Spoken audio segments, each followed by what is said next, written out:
Este é o quadro Literatura e Meio Ambiente da Sala Verde. Hoje a nossa convidada é a Cláudia Coelho. Ela é professora, escritora, empresária e atualmente ela é a presidente da Academia Teresopolitana de Letras. E hoje ela vai contar um pouquinho para a gente sobre a sua trajetória.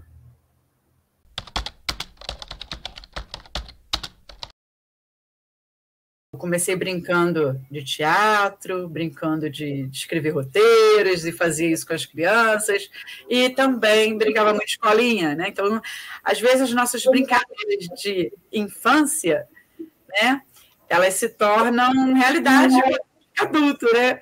E aí eu me tornei professora. Com 19 anos eu passei no concurso do Estado e comecei a dar aula, foi bem antes até da faculdade. Mas sempre levei essa parte do teatro, né, de escrita, sempre fez parte da minha vida. Né, a parte de escrita, de escrever histórias, escrever livros, desde muito pequena. E a primeira vez eu vi assim, nossa, é isso que eu quero, também foi quando eu estava na escola, e eu vi uma apresentação de teatro. E quando eu olhei para as pessoas naquele palco do teatro, fui até dentro do teatro da escola, eu olhando para aquelas pessoas no teatro, eu falei assim, nossa, meu lugar não é aqui, nessa cadeira, o meu lugar é lá naquele palco. E a partir dessa época, eu comecei a fazer teatro, comecei a escrever, e eu juntava minhas amigas, minhas colegas de bairro, e a gente montava peças e apresentava. Depois, né, já eu me tornei professora, levei essa parte artística para dentro de sala de aula. Hoje eu tenho 29 anos de carreira, né, como professora e também atuo na parte da cultura.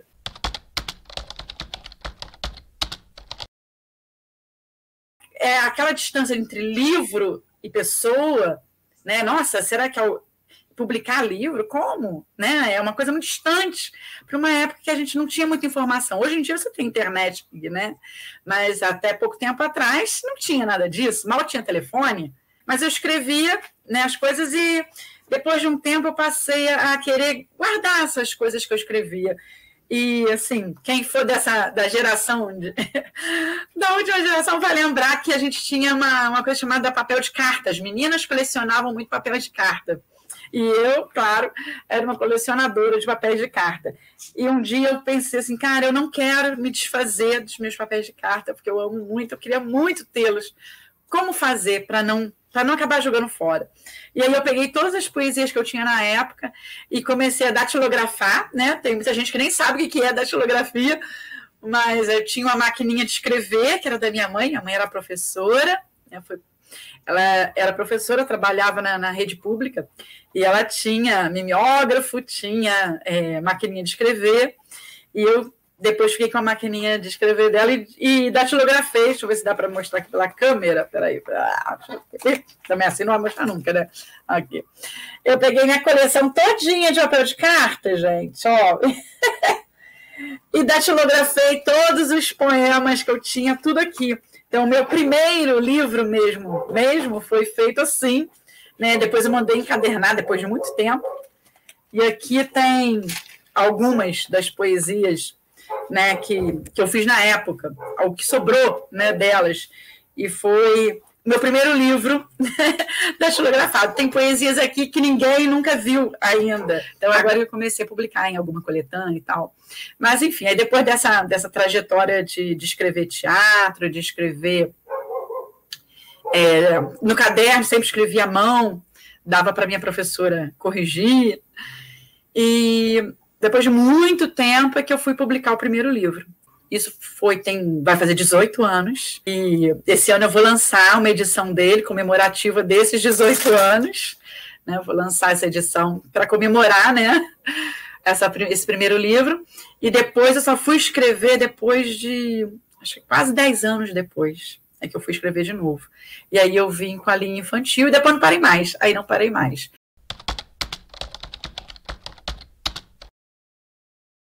A Academia Teresopolitana de Letras, ela segue a mesma linha, né, da francesa, que foi a primeira, aquela história toda, né, que são 40 pessoas, 40 acadêmicos, e eu fui convidada pelo Delmo, meu querido Delmo, um grande beijo para você.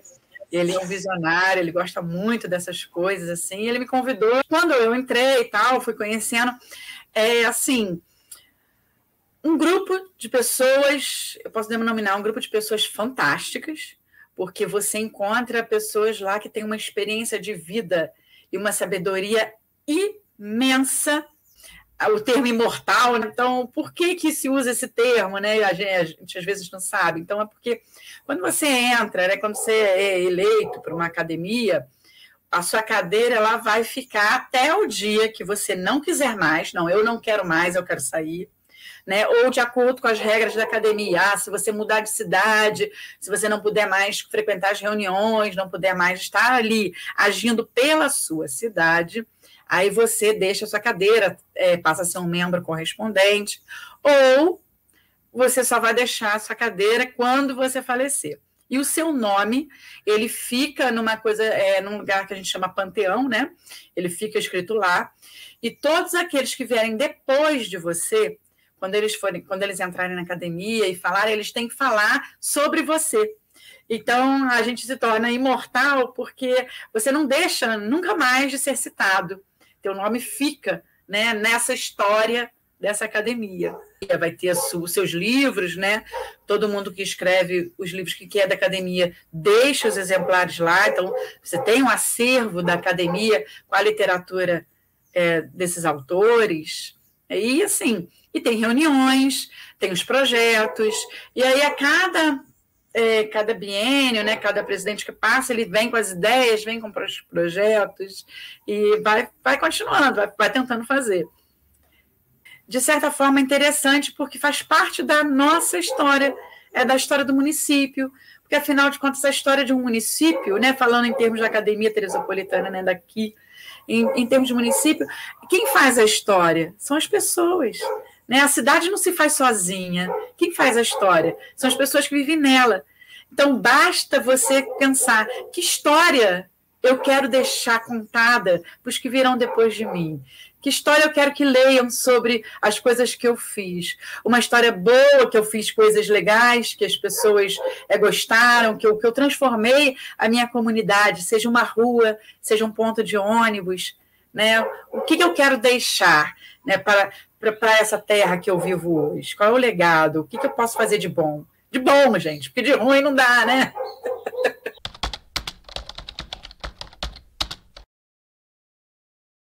Eu participei de várias editoras e comecei a me decepcionar com os valores, com o custo disso, como era sofrido publicar livro, como é caro, como não é valorizado. Nossa, infinitos problemas para você publicar um livro. E aí eu fiquei pensando assim, poxa vida, quando é que isso vai acabar? Quando é que esse sofrimento de achar uma editora, de achar uma coisa vai acabar? Porque depois que eu lancei esse meu primeiro livro, eu fiquei muito apaixonada, né, por essa coisa de escrita e de ter o poder de publicar, né? Aí vieram os infantis e tal. Eu fiz um projeto na minha escola, minha escola é pública, né? Eu trabalho no Euclides da Cunha, trabalho à noite. E um certo ano, em 2017, eu estava com uma turma de educação de jovens e adultos, e a diferença de idade deles era muito grande. Tinha alunos de 16, 18 e outros de 70. E eu não sabia o que fazer para poder trazer um pouco de coisa boa para essa turma, que estava bem desmotivada. Aí eu pensei, nossa, o que eu mais amo fazer? O que eu mais amo fazer é escrever, é publicar. Então eu vou dar para eles o que eu mais amo fazer.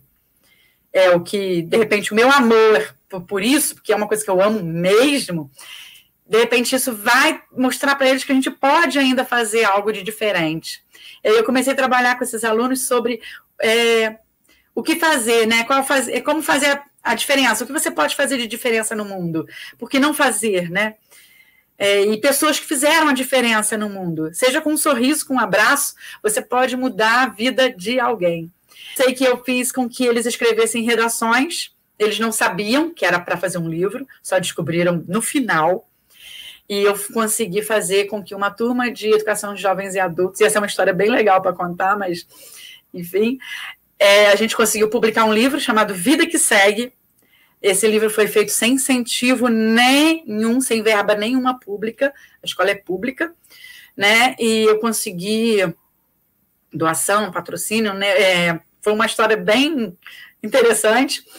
E a gente conseguiu publicar o livro, e na época a gente conseguiu com que os alunos, né? Eu levei os alunos para lançar esse livro na Bienal do Rio de Janeiro, com ônibus e tudo. Então a gente saiu com uma turma de alunos do NEJA e a gente lançou o livro no Rio de Janeiro. Foi a primeira escola pública, pelo menos aqui de Teresópolis, né, a lançar um livro numa Bienal do Rio de Janeiro. Eu não tenho notícia de que outra escola tenha feito isso até hoje, né?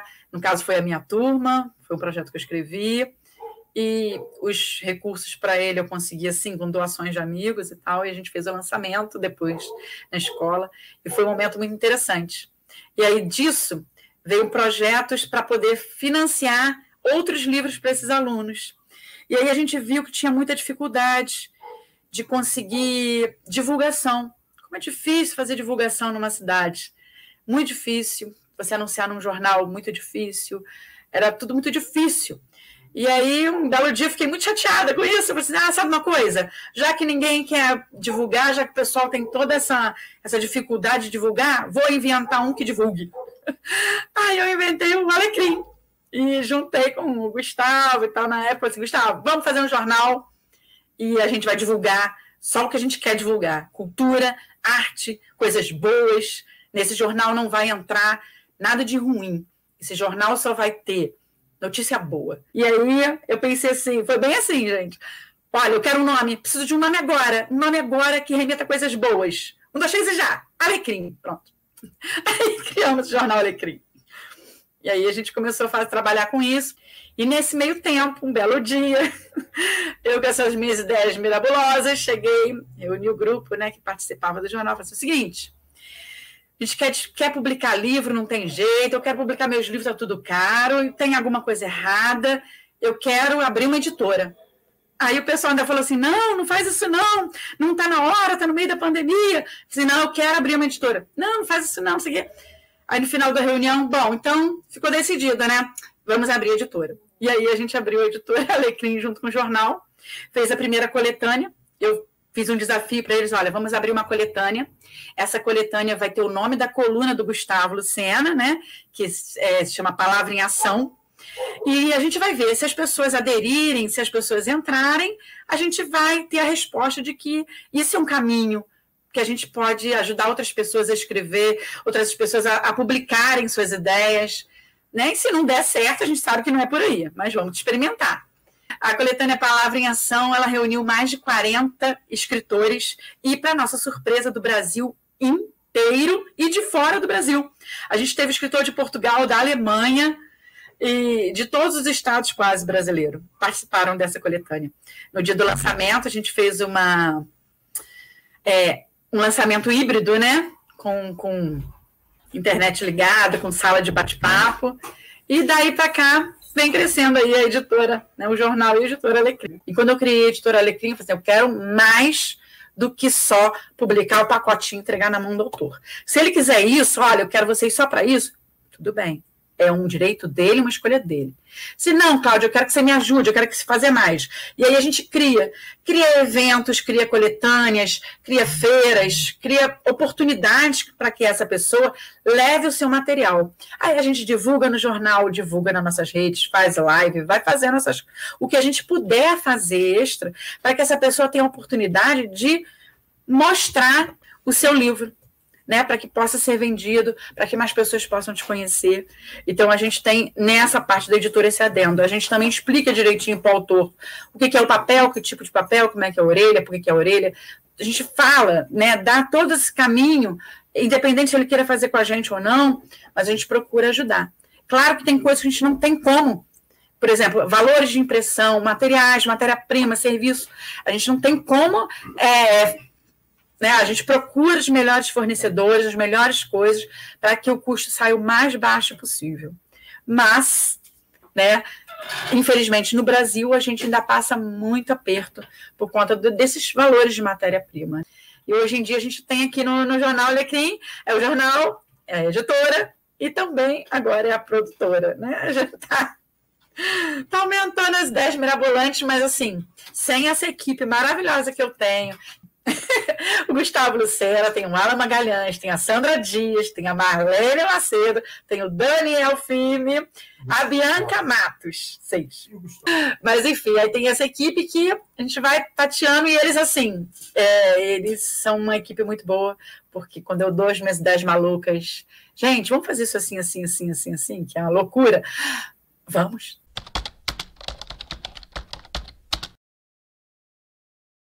Os projetos nasceram, na verdade, através de um primeiro projeto da Lei Rouanet. Foi um desafio que me fizeram, né? Eu com essa correria de querer fazer livro, de querer doar esses livros, né, principalmente.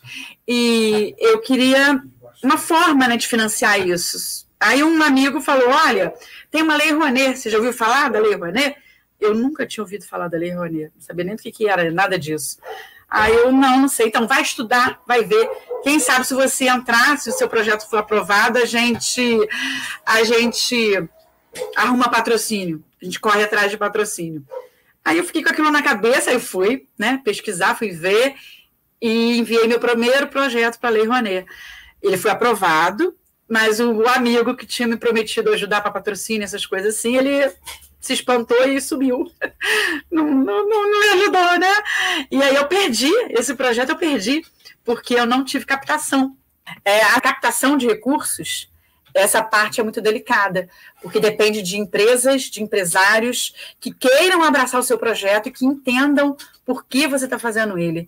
E essa é uma conversa para um outro dia, porque é uma coisa que a gente precisa muito falar, principalmente aqui em Teresópolis, e principalmente para que os empresários nos ouçam. Mas, enfim, depois disso eu tentei novamente fazer o projeto pela Lei Rouanet, novamente, fiz outro projeto, escrevi de novo, e dessa vez eu tive ajuda de uns anjos mesmo, que através das doações para a Rouanet eu consegui executar o projeto, que era a doação de 3.000 livros infantis para as crianças carentes de Teresópolis, para as escolas, para várias, né, vários espaços.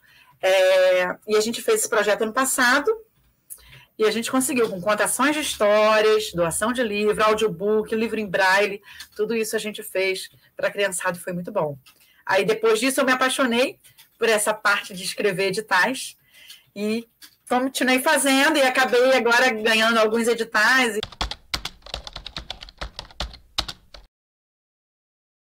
As motas aconteceu na minha vida através da Rosana, lá dos Lúcios, que foi um lugar que eu fui quando eles lançaram os pontos de leitura e eu me apaixonei pela ideia dela. E eu disse para ela na época, quando o meu projeto da Lei Rouanet sair, ele vai sair um dia, é aqui que eu vou fazer uma das minhas apresentações, é para vocês que eu quero doar meus livros. Quando eu passar, e eu vou passar, e eu vou conseguir. Eu falei isso para ela na época, e saiu o projeto e eu fiz lá.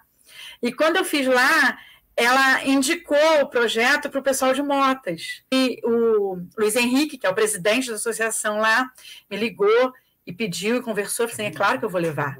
É claro que eu vou levar. O projeto é para vocês. Eu escrevi para vocês que não tem. Não é para quem tem acesso, é para quem não tem. Então, com certeza, eu vou levar.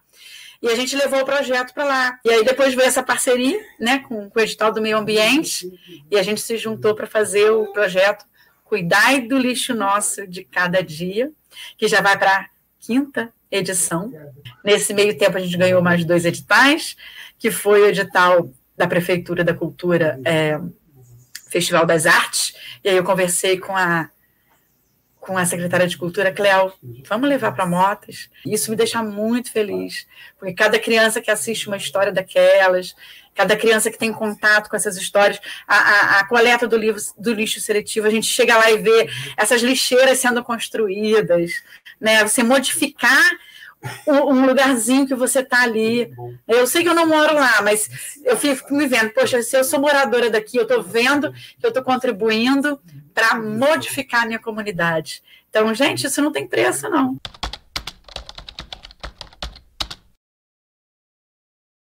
Teresópolis é a cidade que eu nasci, né? Então, acho que eu sempre tive um carinho muito grande pela cidade, e assim, sou apegada, né, apesar de adorar a região dos lagos, adorar o mar, assim, paixão, mas eu acredito que a Teresópolis, ela tem muito potencial, tem muita coisa boa, tem essa natureza maravilhosa, a gente não encontra em qualquer lugar, né? Eu me lembro muito de uma prima minha, né, que ela vinha do Rio de Janeiro para cá e ela ficava apaixonada nos pinheirinhos, e ela fazia, o cheiro que tem aqui não tem em lugar nenhum.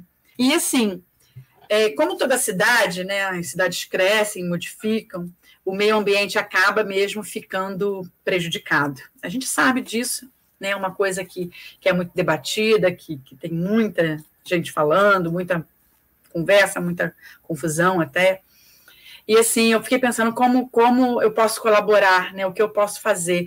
Porque reclamar, tudo bem, vamos reclamar, vamos denunciar, mas o que eu posso fazer para modificar? Então, aí vem um lado professora, né? Foi um meio que eu arrumei de passar essa mensagem para as pessoas, que se a gente educar nossas crianças, se a gente ensinar para as crianças, se a gente envolver as crianças nessa responsabilidade ambiental, a gente vai criar adultos mais preocupados com a saúde ambiental da cidade. Né? Você cuida daquilo que você ama. Né? Então, quem ama, cuida. Isso aí já é, né, clichê. Então, nos meus livros, né, os infantis, principalmente, eles tratam de historinhas que falam de proteção do meio ambiente. Basicamente todos eles, né, os que eu publiquei e os que eu não publiquei, ainda vão vir. Aí aqui eu tenho, vou até mostrar aqui, fazer o jabá. Esse aqui foi Potiara, né, que é uma indígena, e ela vem trazendo a mensagem de cuidar dos animais. Então a gente já começa a indicar para a criança o quê? Que os animais ali, eles fazem parte desse ciclo de vida dela. Então tem que cuidar. E nada melhor para um exemplo de cuidado com a natureza, de cuidado com os animais, do que o indígena, né, gente?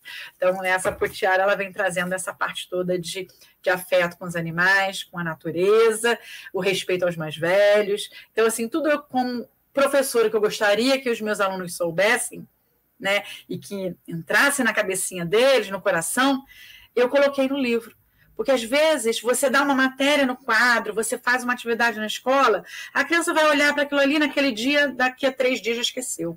Mas quando você conta uma história, quando ela lê um livro, quando ela colore aquele livro, aquilo entra na cabeça, vai ficando no coração. O Acuã vai falar da poluição marinha, né? Aí aqui eu coloquei vários itens folclóricos, mexi com várias situações, e a gente fala do lixo dos rios que vai poluir o mar, né? E aí eu conto a história de Acuã, um peixinho curioso, e da sereia marina. Que é a sereia marina, minha gente. E vai contar a história do Acuã e da sereia marina. O Acuã nem está por aqui, mas eles vivem aqui ao redor, pertinho de mim.